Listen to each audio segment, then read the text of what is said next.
Hello, everybody. Welcome back to another Crew First Culture podcast. I'm Jeremy, and I'd like to welcome you as always, and thank you for spending your time here with us today. Today, I'm excited to finally have a guest, so it's just not me talking to myself. Maybe somebody can add a little energy to the podcast. I'm looking forward to it. Today I have Brooke Ames on, otherwise known as Miss Fit Hose Dragger, but I messed that up. And just kind of get to know her a little bit. This is somebody that I've got to know basically through social media and has given me a lot of guidance in different directions. So I'm excited to have her on. I imagine that I'll try to have her on several times in the future. So this first one, just kind of get a little introduction and some questions out of the way, and probably later on we'll get into some generic discussions. So anyway, without further ado, Miss Fit Hose Dragger Brooke Ames. So how are you doing today? I'm doing well, Jeremy. Thanks for having me on. I really appreciate it. I think it's funny you mentioned social media, because I think social media, and you referred to me by my Instagram handle, which I'm just Brooke.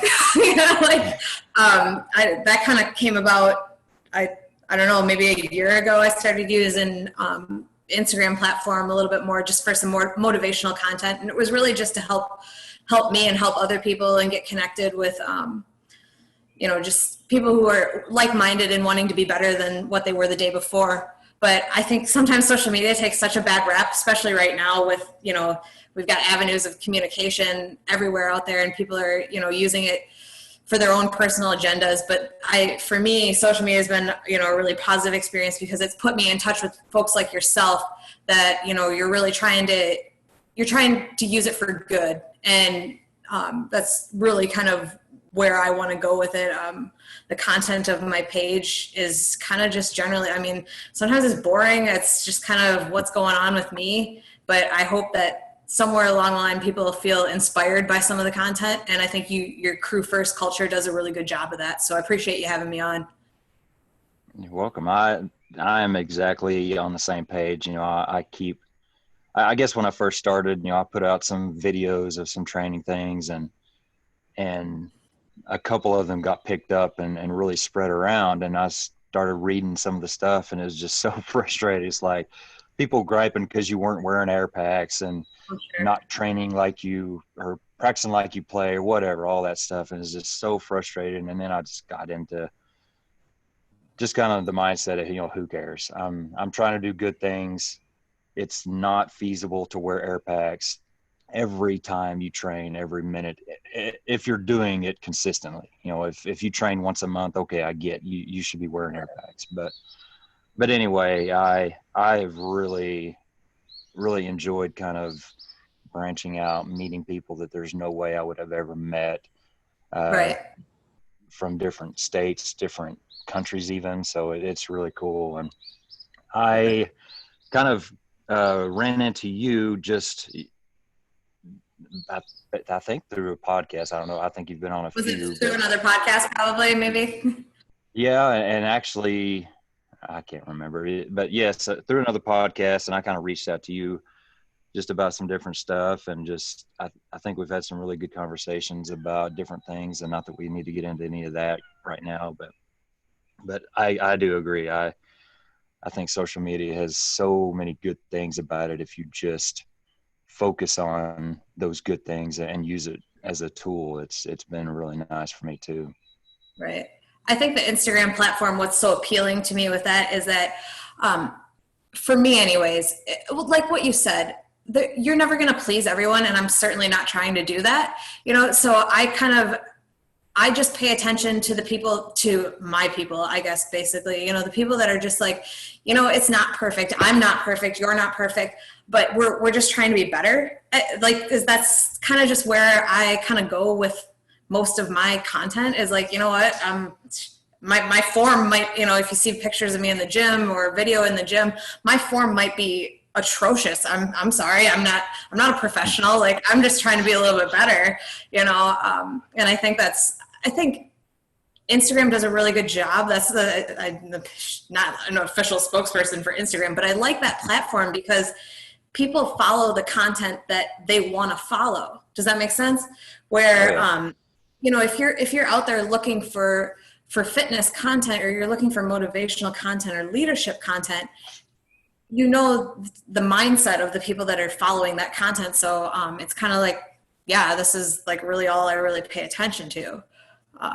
But you know, I understand what you're saying with like snipers, basically. I mean, I call them recliner snipers, right? They sit in their recliner and they tell me I'm doing all of this wrong, and that's fine. Yeah. Like, hey, bud, that's cool, whatever. I'm just out here just trying to be a little bit better.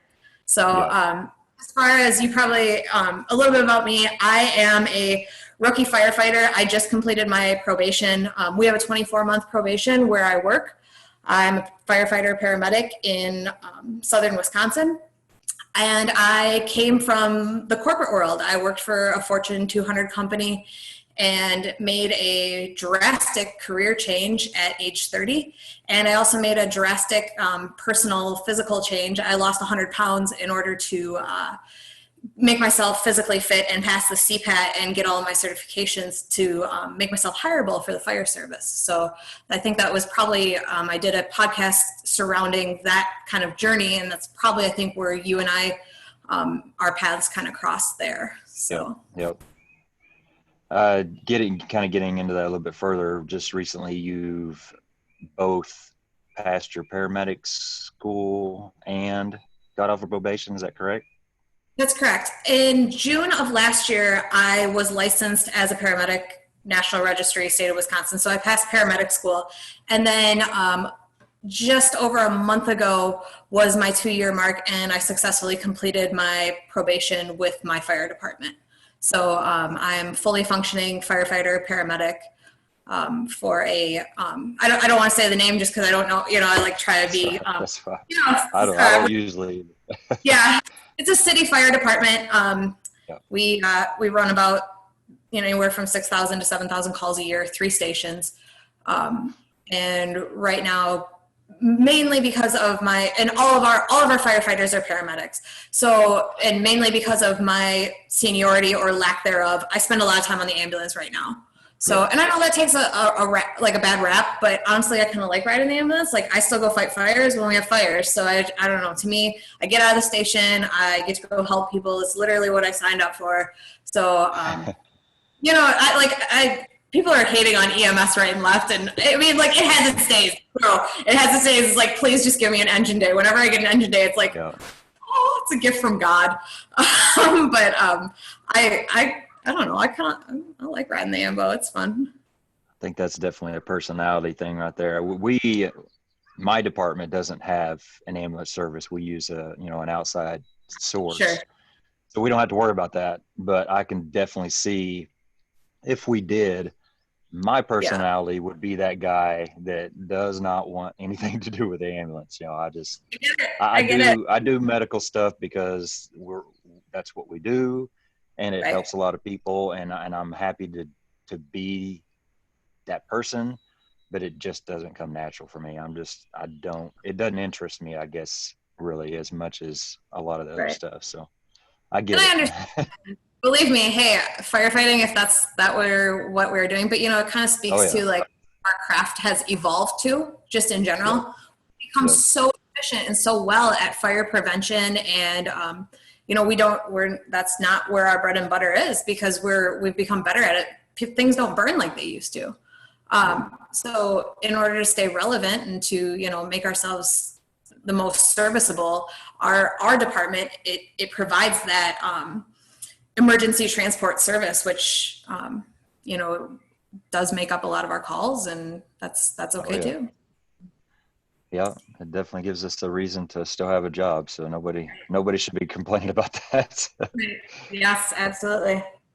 Mm-hmm. So I just made a few notes. You know, I kind of talking to you before we started this. I try to, as a general rule, just kind of my personality with this podcast is not be super scripted or anything like that, but just to kind of give me some guidelines to stay on track, because I love rabbit holes. I just kind of sent you a few questions. So if we get to all of them, that's great. If we get to one of them and and it ends up being a good conversation, and that's great too. It's whatever. But kind of the first one I have on there is just, what are you passionate about? And I think if anybody follows you, it's pretty easy to see at least some things, but go ahead and kind of tell us what you're passionate about. So for me, definitely about fitness, and firefighter fitness is important to me, obviously, because that's what I do for a living. My corporate background in being a project manager, I relied a lot on data, right? My background there was like, I would take a look at things and I would assign priorities to them. And usually it was assign the priority with the most pain, right? Where are we breaking down as a manufacturing instance? And I really kind of applied that to like looking at, okay, in the fire service, this is no different. I mean, there's all kinds of data out there. What's going on? And I love training. Don't get me wrong. Training is great. But when you start looking at like line of duty deaths, I know that with training, the whole big preach is that emotional, like train like your job can kill you, or, like this job can kill you because it can. I understand that, but that's an emotional response. And we start looking at the data, and line of duty deaths for 2017 from the NIOSH reports, 48%, that's half. Pie chart, half of it, 48%. Line of duty deaths of firefighters were due to cardiac and stress-related death. That is a highly preventable thing. So we're putting all of our emphasis in the buckets of training where roof collapse, we're training, which is great. It's necessary. Don't get me wrong. That's not the takeaway message here. Training is absolutely necessary and wonderful and great. Needs to happen. But if we ignore that half of the pie chart, and you're not pushing your guys to be like, hey, get your 20 minutes in, just do some cardio, whatever, we're really missing out on an opportunity to help a lot. I mean, like that is where the pain is. If I were looking at this from a data standpoint, it's like, oh, this is the big issue and we need to start fixing that before we go back down, are you a liability on the fire ground? Or are you an asset is what it comes down to. It's really a data thing for me anyways. And that's what I'm passionate about, is just being better. And that's the other thing is I was obviously on the opposite end of that spectrum. I'm no taller than I am right now. I'm about 5 foot tall and I was 100 pounds heavier. I was 240 some odd pounds, and that's not good. And I put in a lot of work. And I'm not saying that that's necessarily what everybody needs to do by any far cry. For me, that's what keeps me going. But I think if you're just out there being like, you know what, I just want to be a little bit better than I was the day before. To me, that's what I'm passionate about, is just seeing that continuous improvement in people, just keep reaching to be better. Yeah, me personally, and I've kind of put out some posts to this what I'm about to say, but I am not just a super driven fitness person. I'd work out because, like you said, it's important. I feel like it's a very big part of our job, and I enjoy that time with the people I work with, but it's not just something that comes natural to me. But that being said, I totally agree with you with the whole, I don't know what it is. I don't know if it's a stigma that administrations just don't want to touch it because they know that it's going to be a fight from some of the older, out of shape people. I don't know, but my department, we have tried several times in the 18 years I've been on to push some type of program, something, anything. And it's just nothing. We can't get anything through. And I don't get it either. I don't get that, we focus so much on certain things, and then it seems like the more important things don't get any focus at all. So right. I'm with you. Well, and you think about leadership, like that's kind of what the path that you're tracking down. Leadership comes by seeing an example. Think about your top. So if the top people in your organization have to lead by example, do you think that's going to be an easy thing for them if they're already really busy? They're stretched to their limits. Now they need to lead by example by getting in 20 minutes on the stair climber. It's hard. It's hard. And so that's where I think folks like you and I that are, or me, I'm at the bottom, and I honestly, I have no desire to promote. I like riding backwards. I like doing my job. I like being a firefighter and paramedic. I think that's where we just need to take initiative. Fitness did not come natural to me either. I spent my entire life obese. It's very much a mindset thing, and it's more of I'm not motivated to go do it most days. I don't have this, like, I don't wake up with this, oh my God, I can't wait to go work out. No, it doesn't happen. That's not realistic. And I hate all of this talk about motivation. You have to do it regardless. That's discipline. That's where I really had to track down that path. I do it on the days when it sucks, and I do it on the days when I feel like doing it. It's just got to happen, It's funny you say that, and that's kind of your thing, the anti-motivation. Motivation is not something you depend on, stuff like that. And since I began hearing you say those things, I catch myself like not wanting to use the word motivation. It's just funny because it's such a so cheap. You're like, okay, I feel motivated. Great. I can do anything when I feel motivated. What about the rest of the time? If anything, this situation that we're all in right now should show people how much bullcrap motivation is. Because I guarantee you, speaking for myself, motivation went out the window 2 days into this whole deal. Oh yeah. I've not had any, and it leads straight to, are you disciplined? Or are you not? And that's it. And there's motivation is it's here today. It's gone tomorrow. It'll be back in a week. And yep. And not to take that's your spiel. And I really appreciate kind of that thought, because you don't hear that a lot. It's always, that's the thing. You got to get motivated, help me motivate, whatever. So it's definitely a good idea that isn't out there. So, and right before, this is me kind of just giving my own plug, right before this whole thing had started with COVID, I had started doing the public speaking thing, and I call it 451F, the anti-motivational speech, because that's exactly what it is. Like, I'm not here to like light a fire under you.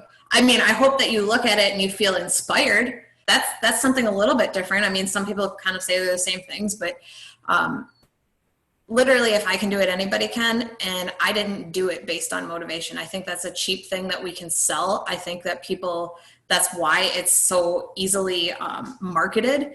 And that's why a lot of people buy into it. I have the solution, and it's not easily marketable. It's hard work, and people don't, that sounds like work. So they don't, they want the shortcut.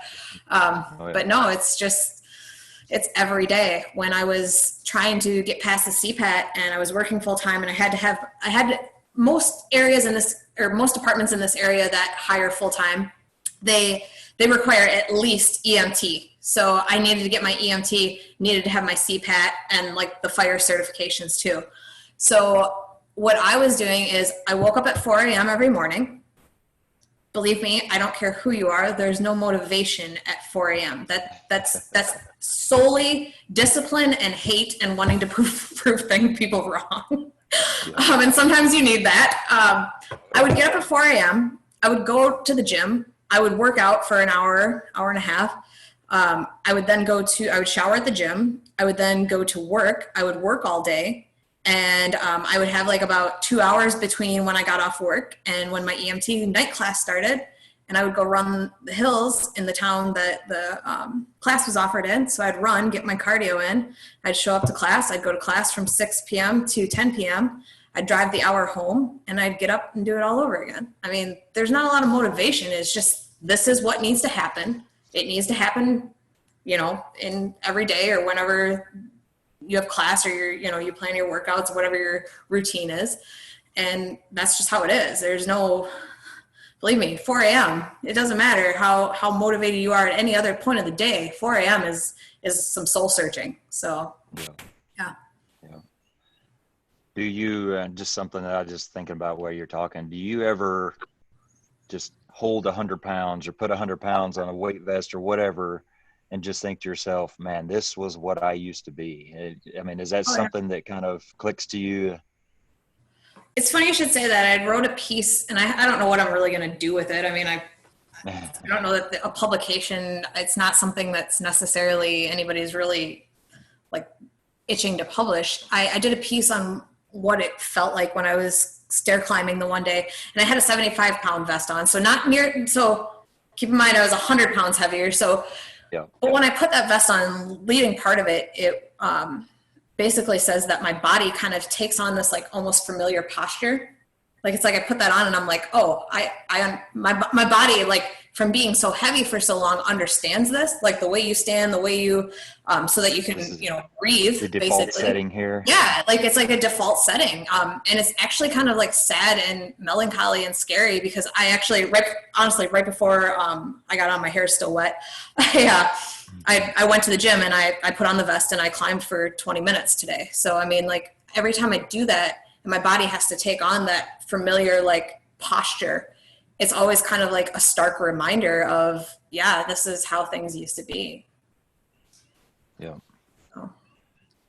Well, I definitely, you kind of went into a little bit, and I didn't necessarily want to just go into a lot of the things that you have talked about in the past, try to give you some other areas to talk about, but your story is definitely something that I know a lot of people are going to really just grab onto and use to inspire them to do great things. And I'm very appreciative that I've kind of, like you said earlier, crossed paths with you, because I don't have that journey, but I do have my journey, you know what I mean? And it might be different things completely, but it's that knowing that people are out there doing really good things in not so great situations, that if it might be the same thing that you're dealing with or not, but it's just knowing that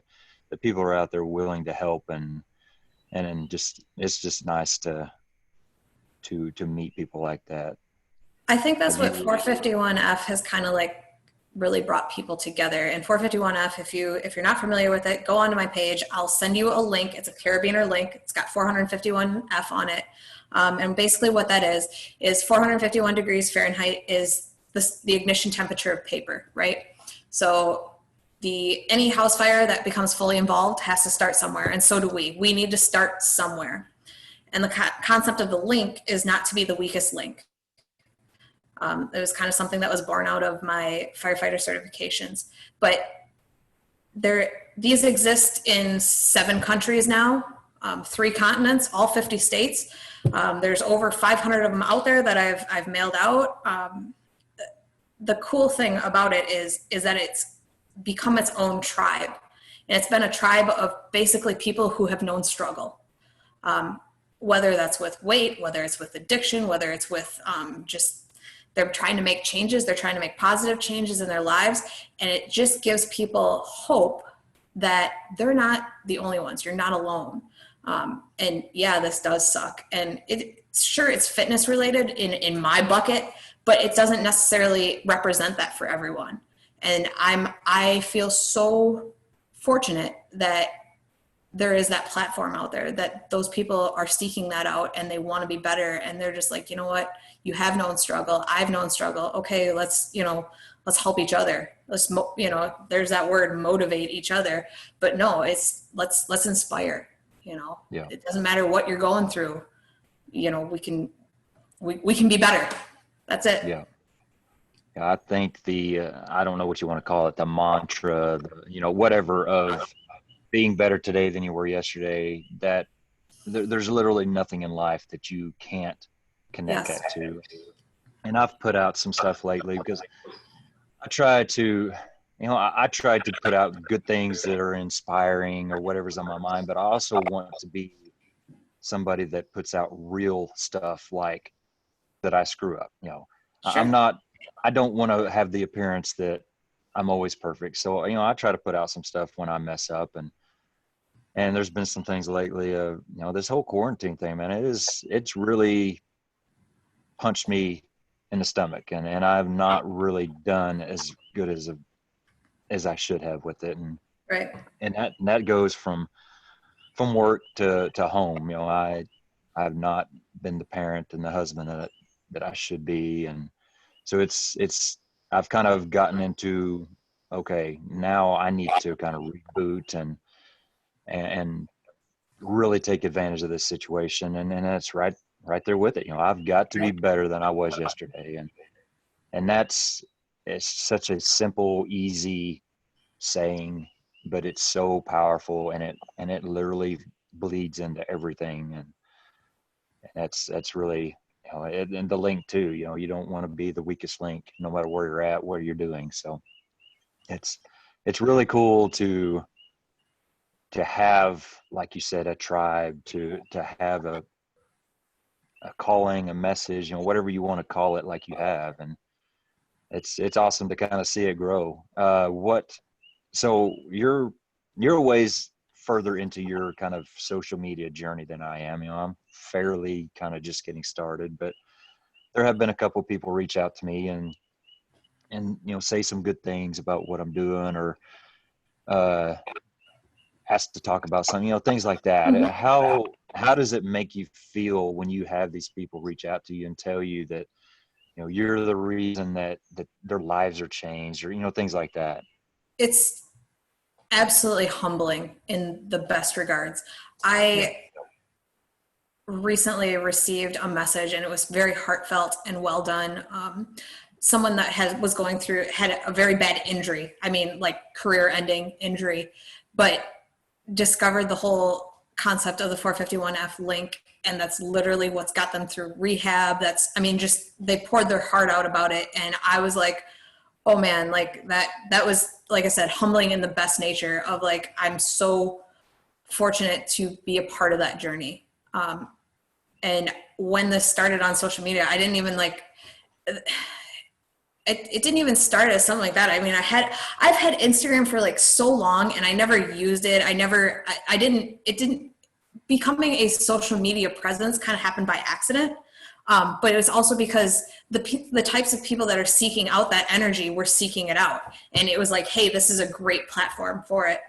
So I'm honestly, I don't know the algorithms. I don't know what's going to be good or bad. It's just like literally, and to me, it would be inauthentic if I did know those and like tried to play off of them. It's like literally, I put the stuff out there that I'm doing lately, like you said, with quarantine. I'm trying, I don't want to be inauthentic. So you're not seeing home workouts from me to the most extent, because I hate doing them. I don't like it. To me, it would be inauthentic to be like, okay, I'm going to get up and do my 50 burpees today, and yay, like that's fine, whatever, great if that's what you're doing. I rely on my Firehouse gym, and I've got a person that I've got kind of a pretty decent gym hookup, but it's not inspiring if everybody else can't go to the gym. So I've just kind of ceased and desisted with that. But it would be inauthentic of me to be like, yeah, I'm out here, like getting, because I'm not. Like, I hate it. It's miserable. If that were me, you talk about, like, I'm struggling right now, bro. Like, I am struggling with this. I've determined that I am an introvert on my own terms. Yep. So everybody's figuring that out a little bit. I will say the one thing that's been better throughout all this is, I mean, we're firefighters, right? We've all got kind of weird control issues. So for me, my weird control issue is I can't control much right now with what's going on, right? Mm-hmm. Like we're puppets on everybody else's string. But what I can control is my diet. So like, I've actually been even better with that, because it's like, I grab a hold of that and I'm like, this is the one thing that I have control of right now. This is it, So I'm really holding on to that, and it's been even better, like I've been mindfully gaining muscle mass and trying to, stave off. I've got plenty of time for cardio, and it's great to go run outside. So that's good. So that's been the one thing that's been better, but yeah, I'm struggling.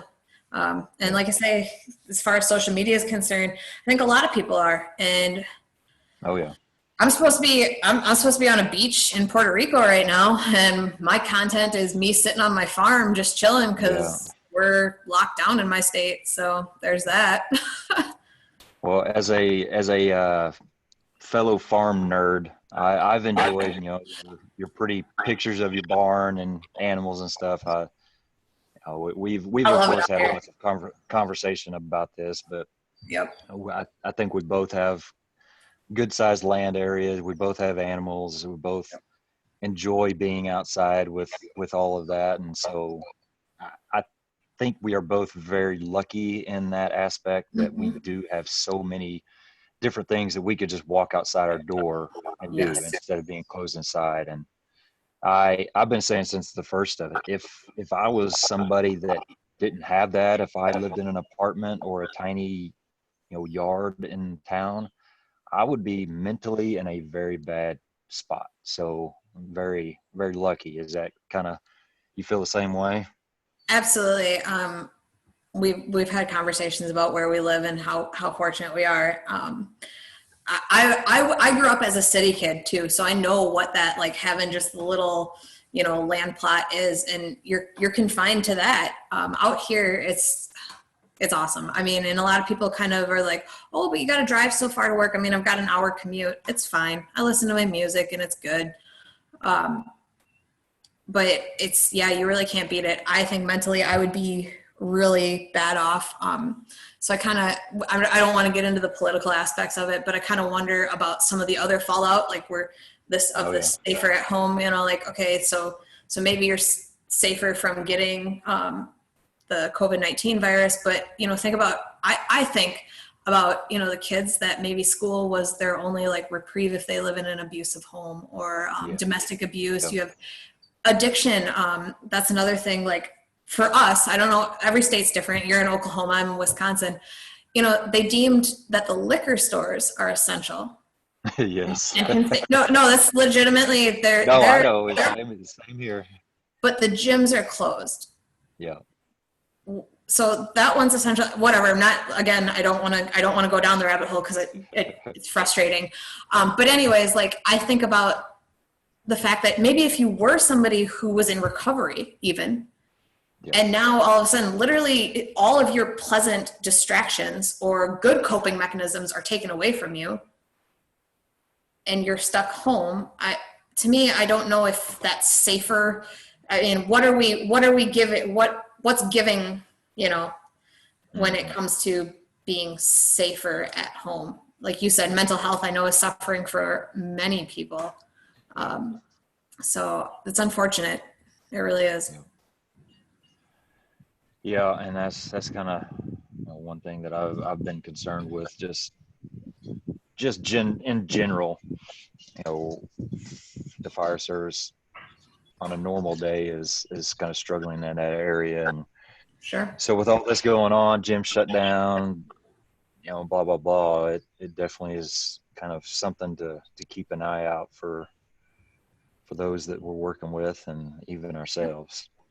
So, grant them some grace too. That's what I've kind of been my thing. Like people that are really struggling right now, I think we've talked about maybe you do spend the extra time just kind of being a tribe or, like being a crew around the kitchen table versus going out and drilling for an hour. Maybe that's when they need to talk. I don't know. I'm not in the position you are, but I sometimes think that diffusing that comes from just the general day-to-day in the station thing, for me, sometimes that's like the best kind of therapy anybody can have against and preventative, against this kind of thing. So, yeah.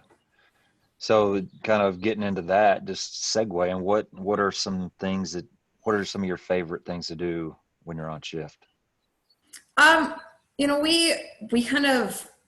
We were on 24 on 48 off shift, and what I get done in a day's time now that I'm on the ambulance almost exclusively has changed. It used to be training for a couple hours out of the day in the morning, have lunch, then train in the afternoons, and then, basically do your own thing. Our stations right now are still training, but it's remote, so we're not getting together as an entire company and, training down at headquarters.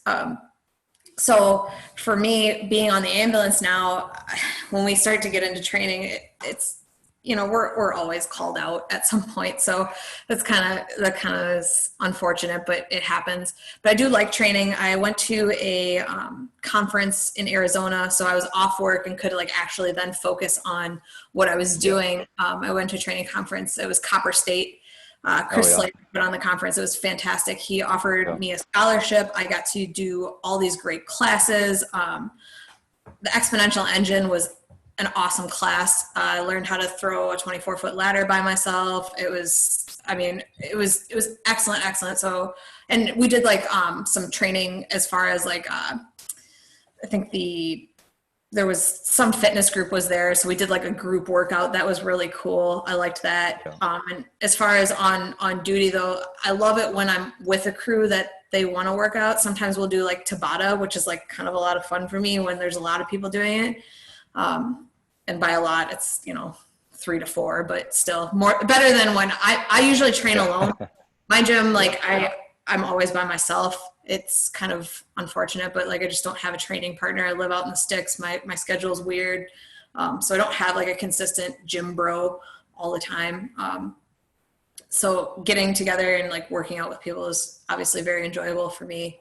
I enjoy the meals. I often meal prep, so I bring my own, but I enjoy the togetherness time, like we all eat at the same time. So I like that.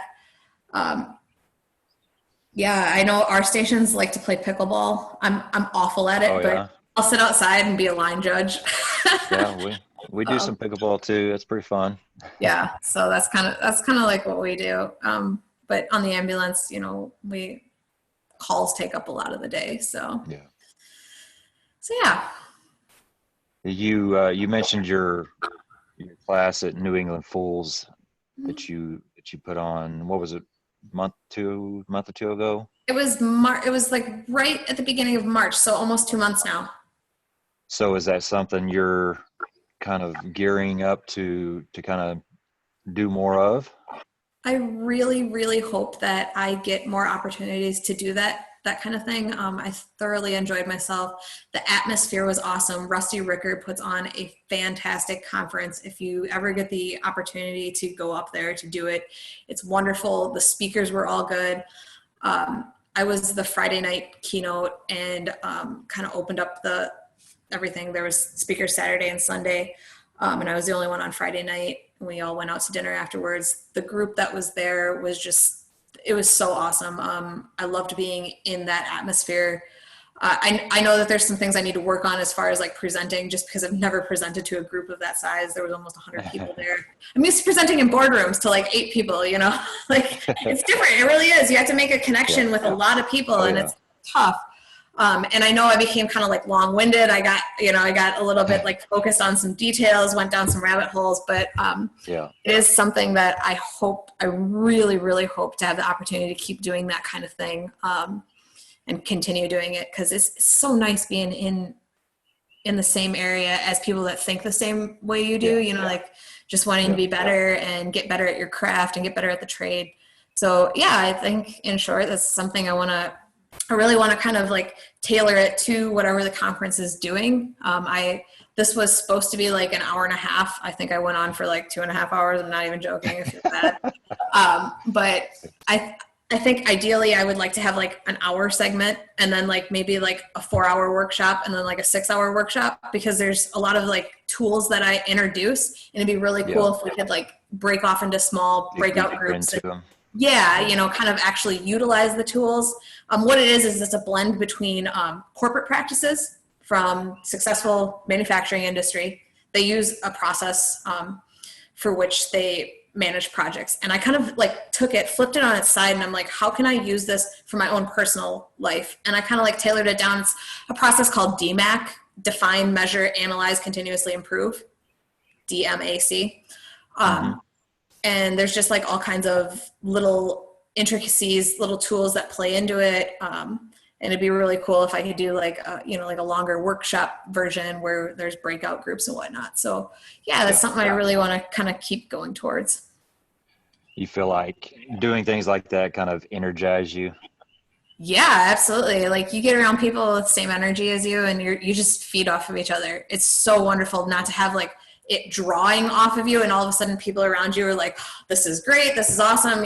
And also the flip side of it, hey, I saw this, and I think if you did this, this, and this to improve, it would really kind of like tick it up. So like, not just like some people telling you you're great, but also like, I see places where this could be better.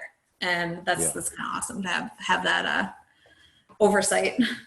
Yeah. It's pretty neat. Just kind of, and just speaking personally, as I'm taking this journey here within the past 5, 6 months, it's, you find something that kind of, it seems like, hey, this is something really good that I can kind of reach more people in, and then that's a good thing. And then you kind of start feeling like, well, maybe there's something else, and then you find something else, and then you kind of start doing that, and it's like it's a good thing, and then it's like, well, okay, let's do something else. And that's kind of what's led me to sitting right here right now with the podcast, is Right. just whatever the next step is, being open-minded, keeping your eyes open. And it's been really fun for myself, and I'm sure it's the same for you, just kind of walking the road that's laid before you. Yep. I think one of the other things that I'll probably end up kind of ticking off and doing pretty soon here is I've kept a journal since I was like 10 years old. So I write a lot. I like to write. It's cathartic for me. It helps. It's another coping mechanism, I guess. At some point, I'd maybe like to write something, I don't know what, and have it Yeah. published. Still kind of like, I like all kinds of writing. I like, persuasive pieces, and I like technical writing. I wrote several successful grants for the volunteer fire departments that I worked for, or that I was, a part of before going into a career side. So I like all kinds of writing, and I think that'll be something that maybe I do in the future. Yeah. I'm kind of like letting it come to me. I think that, it's good to be in pursuit of things, but sometimes the most organic things just kind of appear and happen. So just kind of letting it go. Yeah, I understand that for sure. Just so do you have anything coming up as far as like future classes, any kind of plans coming up? I think with everything that has happened recently, everything that I had kind of on the horizon is postponed and canceled right now. Yeah. I did put in for a couple of conferences. I submitted proposals, and I haven't heard back. And I think it's because rightfully the conference hosts have to kind of play it by ear. You know what I'm saying? Yeah. I think the pinnacle would be someday presenting at FDIC. I don't even want to entertain that, because it's just like it seems like such a far-fetched thing for me to think about, but at the same time, I think it'd be really great. I've never attended FDIC, so that'll probably be a first step, is just to go and see how things go there. So, but right now, nothing on the horizon as far as scheduled speeches, but with the COVID-19, everything that I had planned has been canceled. So yeah. So kind of changing subject a little bit. Are there any like lessons in life, or lessons that you've learned from the fire service that you'd like to share? Just things that you could find helpful, or other people would find helpful? I don't know that I have the,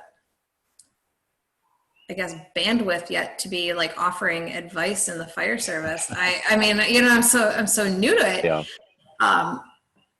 So I don't know that I really have the capacity to tell you one way or the other. I will say this, that our line of business is very steeped in tradition. And while those traditions are important, I would very much like to see us get away from doing things just because that's the way we've always done them. I don't think that there's a lot of room for progress when we get so steeped in this is how we've always done things, and that's how it should be. And then we fall back to, because it's tradition. Well, sometimes those traditions need to go away. So that's my kind of like line in the sand, is like, if we're going to make some progress here, if we're going to keep doing good things, we need to really examine what tradition we need to hang on to and what ones need to go away. It's kind of interesting just in my life. I have been with my department for 18 years. It's the only place I've ever worked fire service wise. But here within the past couple of months, I've uh, joined my little town's volunteer department. So kind of getting into that, we did a little hose training yesterday, and it's so interesting. You work with a department like my career department that it's very obvious that yes, it's that mindset you have, or that you just talked about, is there's certain things that it's like you can't change that. Why? Well, that's just how we've done it. Well, that's not a reason at all. Right. And then I get to this department, and I'm still kind of learning people and learning process of everything there, but it's you quickly see that there are situations where it's the same. You have this equipment on there. Why is that on there? Well, I don't know. It's been there. Right. So it's definitely something that, and I'm sure every single person that works at every single department will say that maybe there's different topics of that area, but it's definitely there. And yeah, I get it. I love tradition. I love culture. I love that aspect of the fire service, but I think we do hang on to a lot of things that really should be kind of maybe let go. And Right. so, I think coming from a different background too, like a different working for like a business that was, they're a Fortune 200 for a reason. It's because they're successful. yeah, If I were to use that excuse for like why I was doing something where I used to work, I'd probably lose my job. Like, I mean, that's not a reason to do anything. It's certainly not a reason to be innovative, which is, how we make progress is to innovate yeah, and, keep going. That mindset would be literally torn to shreds. So I think I get really frustrated with it because like it was almost very opposite where yeah, I used to work. It's like, we need to shake things up because that's where progress happens. It's not when everybody's thinking the same way. yeah, So to me, I know that corporations take a lot of hurt, as in like people want to say, oh, big corporations, run them down. Let me tell you, I worked for Cummins, and like that is a corporation that is ethically and socially responsible. They yeah, had a program, it was called Every Employee, Every Community.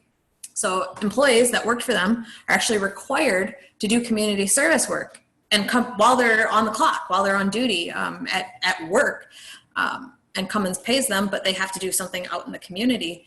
So like I was able to run with the volunteer rescue squad while I was on the clock. I mean, that's a pretty cool thing when you think about it. So I always kind of like to challenge people's views on what they think about corporations and like their ethics, because I think it really depends on where you go and who you talk to. So, I mean, for a small town, like we live in a very rural area. If you know anything about rural fire departments, rural, rescue squads, they depend solely. Everything is 100% volunteer. It's not paid on call. It's not paid per call. It's 100% volunteer. And if you're in a rural area and everybody leaves to go to work, there's nobody to answer the call. yeah. So I think that they were doing really good things. So that's just Yeah, that's pretty cool. my 2 cents on that. Yeah. So one last question I got for you. What inspires you? At first I was inspired because I just wanted to be better for my community. I started in the volunteer service, and it was like, okay, I want to get past Cert 1 and I don't want to be the weakest link. That was that mindset, that goal of I don't want to be a liability is what inspired me. So it's kind of a selfish thing. It's kind of, like looking inward and being like, I don't want to be the weak one. And it came out of that. This whole thing came from that. But now I think I feel inspired so much when people reach out and they tell me, look, this is what I did today, and it's because of you I kept going. And I'm like, oh my gosh, like I need to keep being better then, because this is helping. So that's definitely something that inspires me. Yeah. And seeing people who are the coolest thing, Jeremy, the coolest thing is when people all of a sudden, they throw away all of their excuses. It's so neat when they finally are like, you know what, I had this thing going on today, but I knew that I needed to get my workout in, so I went and did it, and it really sucked because we had a family reunion and there was all this good food, but I was really smart about it. I brought, like that just, it energizes me. Oh my gosh, I love seeing when people finally are like, you know what, I can throw away all these excuses and I can take ownership of what I'm doing. I love it. And we kind of talked earlier about the social media and what we've gotten out of it, and both of us kind of agree how good of a tool it can be. And I think that's one thing too that I've really enjoyed is just kind of hearing the stories that of people reaching out to you, or Right. just whatever, people asking me questions, things like that. And it's just, that's kind of something that I would give that answer as well, is just seeing that at my department, I don't feel like I can do much outside of just the 4 people I work with. Sure. That's my circle of influence is 4 people, but I get on here and I get on Instagram and things like that. And I feel like I can reach so many more and all that. And yes, you have to be careful about your time. And that's kind of something I'm learning, is limiting that, not getting too sucked into it. But it is really, really cool when I had a guy from a department, just a volunteer department north of my department, call me a couple weeks ago asking for advice, just a young kid. And it was just cool. It was just cool that I have no idea who he is. I would have not ever met or talked to him before that. And it's just neat to kind of, for those things to happen. So It certainly helps make connections. And again, it certainly helps keep me inspired. I had a few people, for me, it kind of, the 451 links started taking off when, somebody would get one, you say, you're like, hey, I saw this, can you send me one? Yeah, I'll send one out to you. And all of a sudden what ended up happening is they'd get it, they'd see, I've got the story of it on, like a business card, and I've got just a sticker in there that says overcome, adapt, and, just a few other things. And then that person would reach back out to me and be like, look, I've got a recruit academy running this, through this time. I want to get our recruits on board with this thing too. And I thought to myself, I'm like, how awesome would it be? And how different would our fire service look if every recruit coming through had that fundamental foundation of just trying to be better than they were yesterday? I mean, that would be a powerful thing. Like, again, like you said, it doesn't necessarily need to be fitness related or fire related, but what if every single person we had walking onto the job had it in their mind that tomorrow they were going to be better, and the next day they were going to be better, and the next day they were going to be better? Our fire service would look a lot different 10 years from now. Yeah. So it would look a lot better immediately. Yeah, it's true. So yeah. Cool. Well, I really appreciate your time. Yeah, thanks again. About an hour, so kind of wrap it up. Perfect. Everybody, where they can find you and give some information. Yeah, so probably easiest way to reach out to me is on social media. You can send me a direct message on Instagram, miss_fit_hose dragger. That's where I can be found. My name's Brooke. You can find me on Facebook. I really don't use Facebook that much, but my name on there is Brooke Schmitz Ames. And I have, my email address is therookieofficial@yahoo.com. So if you reached anyway, let me know if you need a link. I'd be happy to send them out.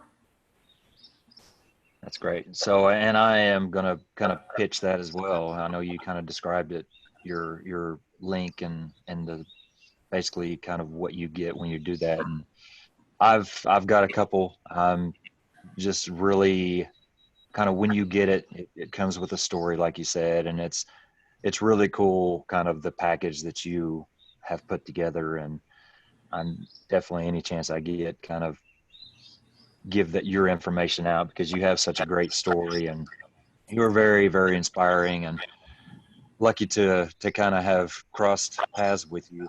And I definitely, what's that? I certainly appreciate it. That's kind of you. You're welcome. And anybody that is looking for, to fill a slot in a conference, you should reach out to her, because I know she's on her way to some great things. So that being said, I appreciate your time, Yeah, Brooke. thank you. I appreciate everybody else's time that's listening. I want to thank you for dropping by, and hopefully we'll get in touch with you next time. And until then, stay safe, take care of each other. Thank you. Absolutely.